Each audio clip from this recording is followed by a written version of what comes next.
human life, let's talk a little bit about a holy mother and child. Let's talk about the concept of, we may refer to it as Madonna and child. Let's talk about that idea of the concept of a holy mother and child. I hope that you are doing well. God bless you. And I kind of wanted to get into this conversation and talk about it a little bit, because the whole idea around a holy mother and child has been obviously something that's been around for ages, for many, many years. And we can talk about where that came from. And, with respect to Aset and Haru, we're going to talk about that, but there's more to it than I think what has been developed, what's been developed over the past couple thousand years, how we've taken this symbol of the mother and child and kind of made it into something that's kind of outside of us and not a part of us. And we're going to look at that with respect to us. So I want to thank you very much for those of you who have been supporting and asking for ways to support. I very much appreciate it. I thank you so much. And I want to remind those of you that I do have some books available on Amazon, some books called Religion of the Black Land, as well as The Adventures of Taria Men. So I very much appreciate and thank those of you who've been purchasing the books on Amazon and becoming members here on YouTube. So I very much appreciate that. It's just $4.99 a month. So let's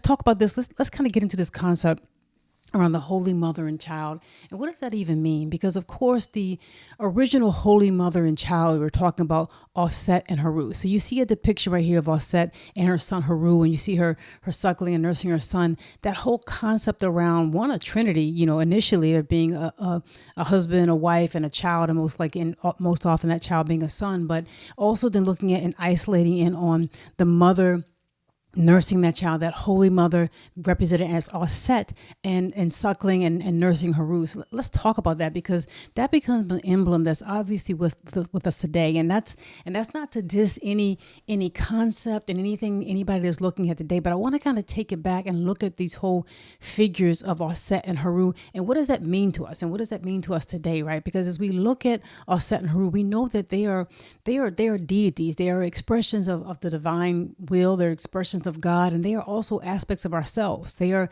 you and I. They're not just figures that are on a plane somewhere. A lot of these things were given names and personifications so that you and I can understand them, so that we can pay attention to them, so we can apply it to our lives. This whole concept of Auset and the whole concept of Haru are there to help apply to our lives. And I'll put a link down below so you can see my conversation around the Ausarian tale, and you're familiar with the Ausarian tale. And in the Ausarian tale, obviously Asar, who is the father of Haru and the husband of Auset, who are depicted here, is killed by his brother Set. Very similar to some things we've seen today. He's killed by his brother Set, and he's chopped up in many different pieces. And it's Auset, as well as her sister, who go about bringing him back to life, getting his pieces, bringing him together, and really putting him back to life. And you'll see him be resurrected, and him being able to conceive a son with her, and that son being Haru. And obviously a lot of kings and ancient kings and rulers in ancient Kemet and ancient Kush, which can necessarily chopped up and put back together. And it's not that people didn't believe in it, didn't devolve into superstition at some point in time. But of course, people understood that these were metaphors. These were things that meant something else. It meant something more than just what the story was telling. And sometimes when you look at concepts of God, they're difficult to put your head around. They're difficult to frame up in a word or a sentence, or in something that's objective, you objectify, because the very nature of God and the very nature of some of the powerful things that impact our lives are kind of hidden. They're kind of formless. They're like forces. We do a lot to try to display what gravity is, but it's hard to see gravity. We have to see gravity in action. We don't really see gravity. We see it in action. We know it's taking place based on its effect that we can see on other things around us, right? So there's concepts and there's forces and aspects of our spirit and aspects of our lives that are available and that impact us, that aren't necessarily, personified. They aren't necessarily human. They are aspects of our spirit that make us divine, frankly, that help us navigate our way through this life, that allow us to manifest our divinity, that give us so many tools. And the idea of Auset and the idea of Haru, in my opinion, they do just that. And Auset, if you've read and looked at the Ausarian tale, or some of the famous stories that are in the New Kingdom in ancient Kemet, where it talks about Set versus Haru, and even the story with Auset, when she finds out the hidden name of God, she's like talking to God, her father, and she is the deity, the one deity that knows all things. Every time you see Auset, just about, she is in a story and she is the victor. She's in the story and she comes out getting what she needs out of that, or getting the victory from a holy standpoint. She's the one who brings Set in chains in the very famous Haru versus Set story. She's the one who helps to bring Asar back to life and follows Tahuti's guidance and helps to resurrect her husband, if you were her, along with her sister, but she's a very central part of it. She's the one who keeps her son and makes sure her son is protected for years and years as they're hiding out in the woods, hiding from her brother-in-law, the famous Uncle Set. She's doing these things, and she's depicted as a deity that is stronger than most all deities, because she prays, because she has magical powers, people like to say, but she's sparing words of power. She, for me, as I've mentioned before, represents dedication. She represents discipline. She represents that idea that I am willing to do whatever it takes to manifest God in my life. That's what Auset is. I am willing to do whatever it takes. She is willing to pray as hard as it is. Have you ever heard people talk about, some of the old songs you might hear of a grandma going in the closet and praying all night, until she gets the blessing that she needs from God, or Jacob kind of wrestling with the angel. I'm not going to let you go until you bless me, if you will. That whole concept of being dedicated to God in your life, seeing something wrong and being willing to fix it. And one of the things I love about the Ausarian tale is that Auset in that tale, she is the one who goes on, she's the one who's crying. She's the one who goes on a trip, many trips, if you will, to find her husband's body. She goes to, she follows the river and goes to a foreign land and disguises herself as a maid. Here's the Queen of Kemet, right? In a situation where her husband is dead and his body is washed up in a tree in a foreign land. And in the story, in the tale, she goes to that land and she poses as a maid, and she gets a job in the household of the queen of that land, so that she can be close to her husband's body, which is included inside the compound in a tree and the house inside the foreign ruler's land. And so she pretends to be a maid, and while she's nursing that woman's child, she at night changes herself into a bird and puts flames of fire, if you will, around the child to help make him become immortal. And she's going through all this, and you think about it, when she's discovered, the queen of that land says, what are you doing to my son? And the queen interrupts her son's immortality. Auset was about to bless her son with immortality by doing this magical, powerful trick with him and giving him immortality. But the queen is afraid. She screams, and she prevents her son from becoming immortal, if you will, the blessing Auset was going to give. And Auset finally tells the king and the queen of that land who she really is. She reveals herself, and they go, I'm really the queen of Kemet. She reveals herself. You have my husband's body inside this tree, inside your home. I need that body to take with me back to Kemet. And they go, why didn't you tell us? We didn't know this was you. We respect you. You're holy. We'll give you your husband's body. Of course, you take it. But this whole idea was remarkable to me. She is supposed to be in this story, the queen of Kemet, the most powerful queen in the land. And she's willing to do whatever she has to do to set things right. See, when you're really a leader, when you're really in control, you're not afraid of getting down and dirty. You're not afraid of getting on your knees and getting your hands dirty and getting in the mud, so to speak, to set things right. She recognized, one of the most important things about her is she recognized something was wrong. She recognized something was wrong in the land. She recognized that nothing would be right unless there was righteousness on the throne. If there was not a rightful ruler, if there was not the right type of divine in her life, in the kingdom, things would go awry. That's what Auset represents in you and I. It's that ability to recognize that something is wrong in your life. That ability, because one of the first things they tell you, when you're trying to overcome a bad habit or change something, is to first recognize it. If you don't recognize it, you're very, very far. That's what they say. You're very, very far from actually fixing it, because you haven't even acknowledged that it's there. It's like the elephant in the room that you pretend is not there. Auset is someone who saw the problem in the kingdom with her husband being died. This is before Haru was even born. This is before her son was even born. She saw the problem, and no other deity in all the stories that they tell you about Set or Auset was able to actually destroy her. No other deity, even though Set in the tale of Asar and Auset, Set, her brother-in-law, who has killed her husband. He's supposed to be one of the strongest deity. He is somebody that they talk about in the New Kingdom, in terms of, Ramses talks about him in terms of naming one of his units in his army after Set and going out to fight enemies in what was today Syria, modern day Syria, and that whole area right there. He's naming one of his units in his army Set. And so a lot of people, even in the New Kingdom, talked about Set as if it was an aspect of yourself that you needed to fight war, that you needed some type of masculine or strength or force and material things in order to fight. So they didn't all look at them as being bad. Auset, however, knew that you could not use force, you could not use material things to run a kingdom.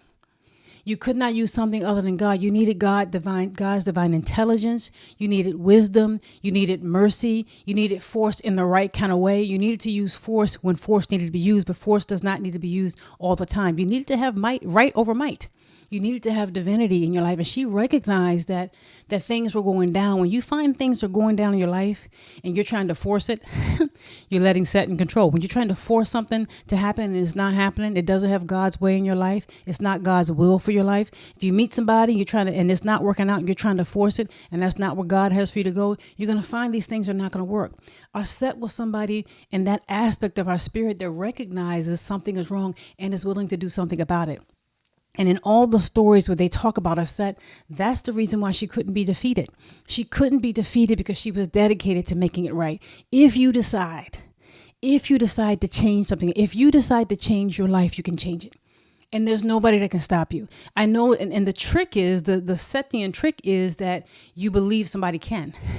It's like it's the flea that's trying to jump out of the jar, and there's a lid on the top at first, and the lid is taken off, and the flea doesn't jump out. The flea can get out, or can jump many, many times the height of the jar, but does not do that because it doesn't think it can do it. The whole idea is if you decide, and that's one of the beauties of what God gives us, and the beauty of this story around the Holy Mother and Child is that not to look at it as somebody outside of us, to look at it as something inside of us. What is the story talking about? How does it reflect on me? Why was it that, a lot of people were called a Set? Why was it that the king would be called a Haru and a Horus and a Asar? Why would it be called an Asar and a Haru and a Ra? Why would a king be given all these different names if it wasn't to tell us that these are aspects of our spirit? These are aspects of God, powers of God, just like you have, many members to your body, of many different parts of your body, but it's one body. You have a hand. If you have a cardiovascular problem, you go to a cardiologist. If you have, a problem with like diabetes, you may go to a diabetes doctor, endocrinologist. You may go to, different types of doctors to specialize in that area in your body because it requires that level of attention. Is that significant to the functioning of your body, although you're one person and you have one body? That was how they looked at the spirit. And so when you take a look at this, Auset becomes that aspect of us that is willing to, that understands that when things are wrong, right, I have to do whatever it takes to get it right. And that's a blessing that God gives you, because God allows your power and your success and the things that happen in your life be completely within your control. And we may not think that. It may seem like that's not the case, but in reality, it is the case. In reality, many things, almost anything that you experience, you can affect. You can change, you can impact that in some way in your life for the better, spiritually for the better, if you apply this faculty, this deity of Auset. She is somebody who is determined, just like a praying mother is not going to be stopped. Just like a mother, and you maybe have read or heard about tales where, and I remember hearing about this a long time ago, where a mother, had a child, and the child was trapped underneath the car, and the mother had no one to help, and she lifted up the car off her child, didn't know where she got the strength from. Imagine a mother who will go through anything to do anything. Nothing will stop her, even losing her own limbs or losing her own life, in order to protect her child, in order for her child to live, in order to make sure things happen right for the child. That's the kind of dedication we're talking. That's why this is emblemized and symbolized as a woman and as a mother, where she is recognizing something is wrong and she's willing to do whatever she needs to do to give birth to and to nurture that aspect of her spirit to make things right again. So as we talk about that Holy Mother and Child, God bless you so much. Thank you so much. God bless you. Thank you so much. I appreciate that. God bless you. As we talk about this, then what becomes Haru? What does the child represent, right? This child is born from Asar and Aset, is born from Aset and Asar in a deified mode after he's resurrected by her, right? Auset goes through, and in my opinion, the story of the Ausarian tale, she's the hero, right? She goes through all of this rigmarole for years, literally finding his body, searching out his body, bringing his body back, bringing it back to life, having it being chopped up by her brother Set, and it being put in 14 different places, going and getting each of the pieces of the body, putting it back together, working with Tahuti and the will of God to resurrect the body, and then conceiving a child. She goes through this for all these years, just bring him back to life. Then she conceives a child, and Asar has to go. He has to be in the other world, if you will, because he's been resurrected. He died. He's come back to life. He has to go in the other world. Well, then she gives birth. She conceives. They conceive a child. And who is this child? What does this child mean, right? This child is then nurtured for years, right? So this child, to me, represents courage. It represents your will, your ability to choose to do the right thing or do the wrong thing. And it takes time to nurture that. You aren't always ready at the beginning of your life, or even at the beginning of your spiritual development, or the beginning of an aspect of your spiritual development. You aren't always ready to make the right choices. Sometimes you're going to make the wrong choices. Sometimes you're going to be sitting there saying, I could do it right. I could read today. I could do what's right, and I know what's going to advance me spiritually. Or I could do something that's like junk food for my mind. Just like you can pick up and you can, be looking at a store and you can have an apple. Right. And you can have some candy in front of you and you can choose, or you may have it in your home and you could choose, do I eat this apple right now or do I eat this junk food? And you know that the junk food is going to make you sick. You know that the apple is going to do better for you than the junk food, but you choose the junk food for immediate gratification, and then you have later pain. The same thing is true for spiritual growth. It's the truth for your mental. You can pick things that are mentally healthy for you. You can engage in mentally healthy activities, or you can engage in things that are mentally not healthy for you. You can engage with people who are healthy for you and are not healthy for you. The same thing goes with spiritual development. You can engage in activities that make you grow spiritually, or you can engage in things that actually pull you back. And so you have a choice. What do I do? Right. And so Haru is that choice. And that's why Haru, in my opinion, is so, akin to the word hero. Right. And we've kind of heard people say it before, that it's heroic. Sometimes you may do something. You may seem like I can't believe that was me. I can't believe that I made that shot, or I did that a wonderful thing. How did that come out of me? Right. It seemed heroic. Well, it was growing in you all the time. I remember one time playing, and I played basketball a long time ago, and I remember being in a situation where the time was running out on the clock, and I had the ball. I got the ball and I stole, and I made an incredible move, put the ball behind my back, made some type of move, and I made the shot. Everybody was like, oh my gosh. I didn't even know where that came from. Of course, but when I thought about it, obviously I was practicing on that, and I had been practicing all that all the summer beforehand, and it came out in a real life situation where it was like heroic, and it came out of nowhere. That's because I chose to practice it. That doesn't come, and people call it muscle memory. It doesn't come unless you practice it, right? It doesn't come unless you work at it. And Haru, your courage to do the right thing at the spur of the moment, when it's right in front of you and you have choice. Sometimes, will you really know whether or not you're spiritually growing? And I'll kind of share this with you. You could tell me your thoughts. You know that you are spiritually growing when you are in the spur of the moment and you have the ability to choose to do right from wrong, and you choose the right thing automatically. That's when you're growing. If you have to struggle with that choice, you're not quite there. If you struggle with it and you make the wrong choice, you're not there. Even if you don't even realize it's a struggle and you make the wrong choice, you're not there. But that idea, when it becomes second nature, even when sometimes you may be in your dream, and you may be in your dream and you have the ability within your dream to choose the right from wrong, when you know that you're automatically gravitating, even when you're asleep, even when you're not thinking about it, and something is presented to you, and you automatically gravitate to that which is good for you, so that's the right thing that you should do, following God's will for your life, that's when you know that you're spiritually growing. That's the test. And that test has to manifest itself in real world situations. So this Haru, this child, is a child that was born of discipline. He's born from dedication. He's literally born his father's divinity, his mother's dedication. His mother is discipline, and his father is a manifestation of God. That's where your courage, that's where your will comes from. This child is born from divinity, is born from dedication, and it has to be nurtured. The other part, and the other reason why Auset is a hero in this story, because a lot of times we talk about the story and we kind of skip over the next part, what it takes for her to raise him. Because in the story, he can't fight his uncle Set until he's old enough to do it. He has to be old enough to fight him, right? So all these many years that she spent getting her husband's body and just that effort and that long period of time, she also spent an extended period of time getting her son from childhood, from infancy, to where he could grow up and fight his uncle successfully. When you are dedicated, when that aspect of your spirit is dedicated to your own growth, you will do whatever it takes for how long it takes. And you also understand that it needs nurturing. I always think about that today as I think about my son and just think about these things, even when they get to be older or they're doing certain things, you realize, they're going now and they've been places or just starting to go places that I've been several times.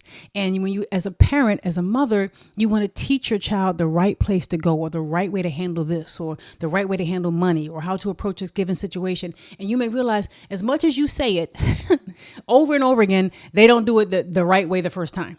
They don't hear what you're saying the first. They eventually hear it, but they don't pay attention. It seems like it's in one ear and out the other. How is it that I spent all this time telling you? I just talked to you for half an hour and I told you how to do it and you turned around and you did the wrong thing.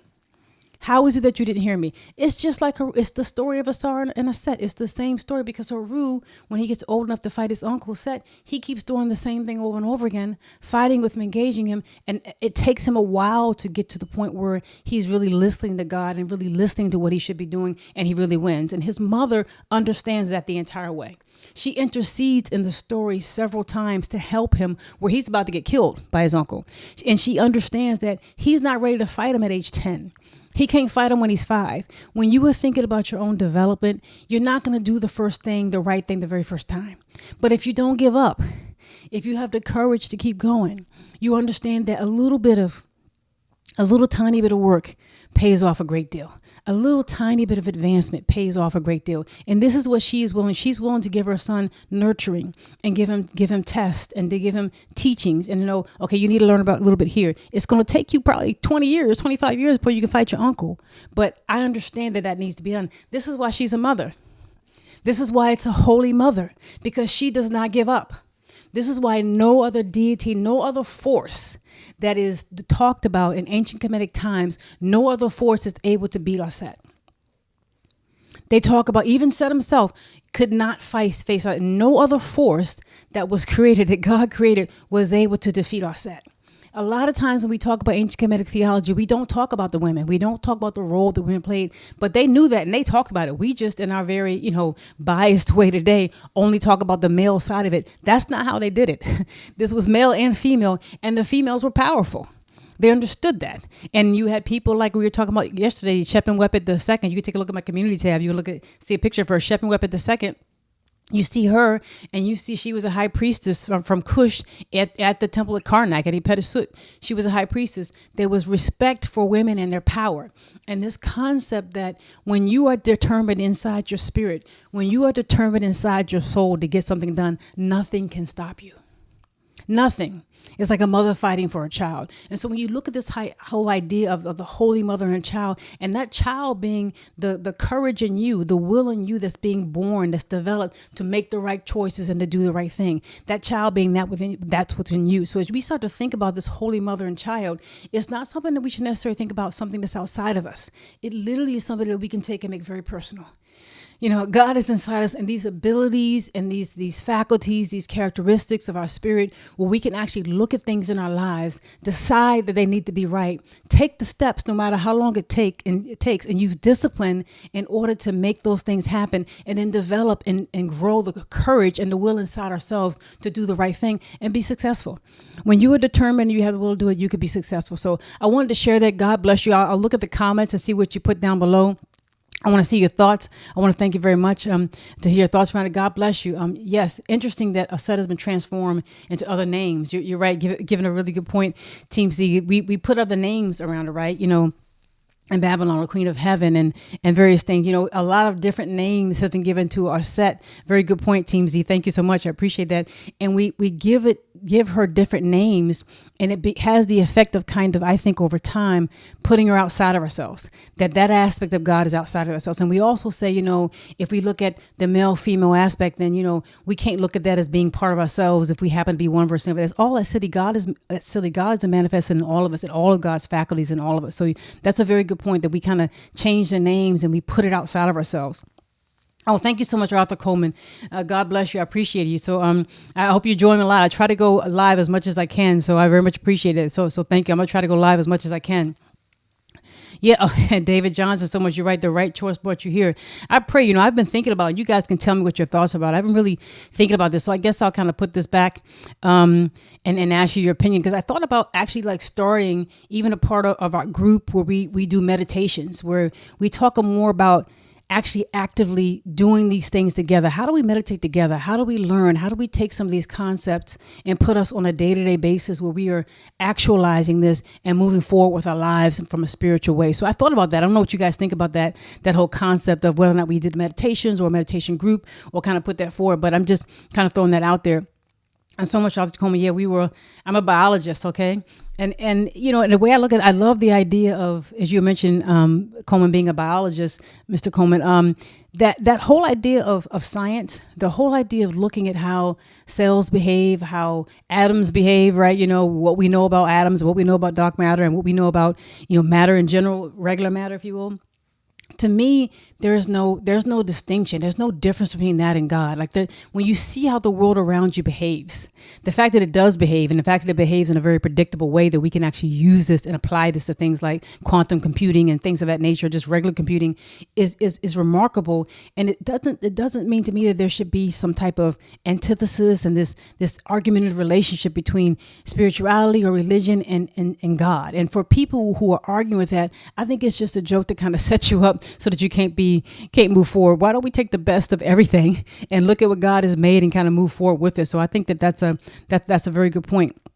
There's no need for us to kind of make them be off from one another. So those are some things I wanted to share. So I very much appreciate you guys joining me and your comments down here. I look forward to anything else you'd like to say, but I'd like to think about and just talk about the whole idea that Auset and this concept of a holy mother and child are really aspects of ourselves. That aspect of ourselves that is dedicated, like a mother would be, to bringing forth that which needs to give birth into our lives, that child that needs to become an adult and make the right decisions in our lives. So I very much appreciate you guys joining me. God bless you. Thank you so much, and I'll talk to you very soon. Thank you very much.